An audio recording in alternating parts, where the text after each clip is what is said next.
சொக்கநாதன் பெற்றெடுத்த பிள்ளையாராம்.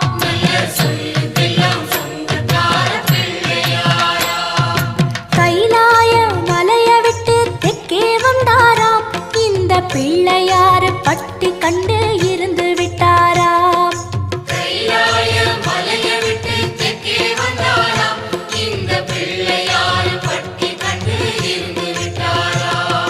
கணபதியார் வந்தாரம்மா, நம்ம உறவாக நின்னாரம்மா.